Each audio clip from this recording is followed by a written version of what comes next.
बांग्लादेश का बवाल न जाने कितने अल्पसंख्यकों को नुकसान पहुंचाएगा, कोई नहीं जानता।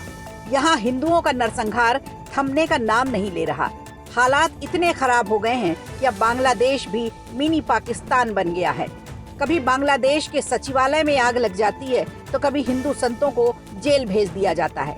ऐसे में बांग्लादेश में गिरफ्तार हुए पुजारी चिन्मय दास को बांग्लादेशी सरकार ने परेशान करने का नया तरीका ढूंढ निकाला है। और इस साजिश में शासन प्रशासन ही नहीं, यहाँ न्याय देने वाला कोर्ट भी शामिल है।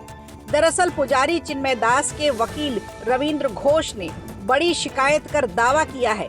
दावा ही नहीं बल्कि उन्होंने यूनुस सरकार पर आरोप लगाया है कि सरकार और प्रशासन सालों साल तक चिन्मय दास को जेल में बंद रखना चाहते हैं और इसके लिए जबरदस्त तरीके से साजिश की जा रही है ताकि चिन्मय दास जेल से कभी बाहर ना आ पाए।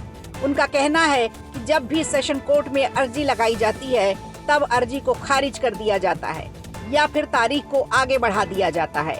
उन्होंने ये भी कहा कि मैं उन्हें जेल से बाहर निकालने की पूरी कोशिश करूंगा। फिलहाल आपको बता दें, इस मामले में अगली सुनवाई 2 जनवरी को है।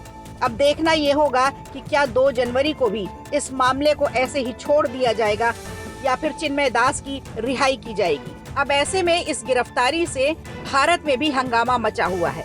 कई राज्यों में तो यूनुस सरकार के पुतले फूके गए। कई लोगों ने प्रधानमंत्री नरेंद्र मोदी से सर्जिकल स्ट्राइक जैसी सैन्य कार्रवाई करने की मांग की। वहीं कुछ बुद्धिजीवी चाहते हैं कि इस मामले में भारत को इंटरनेशनल प्रेशर बनाने की जरूरत है। आपको बता दें, बांग्लादेश में तख्ता पलट के बाद जो हिंसा भड़की थी उसमें हिंदू मंदिरों और साधु संतों को निशाना बनाया गया था, जिसमें संत चिन्मय दास ब्रह्मचारी की गिरफ्तारी हुई थी, जिसने भारत समेत कई देशों का ध्यान खींचा था और इस हादसे की खूब आलोचना भी हुई थी। चिन्मय कृष्णदास ब्रह्मचारी पर और अन्य 18 लोगों पर 25 अक्टूबर को चटगांव के न्यू मार्केट चौराहे पर बांग्लादेश के राष्ट्रीय ध्वज के पास एक केसरिया ध्वज फहराने के आरोप में राजद्रोह का मामला दर्ज हुआ था। संत चिन्मय दास धार्मिक उपदेशों के लिए जाने जाते हैं और बहुत कम उम्र में ही धार्मिक प्रवचन देने के लिए लोकप्रियता हासिल कर चुके हैं। उन्हें शिशु वक्ता का उपनाम भी दिया गया।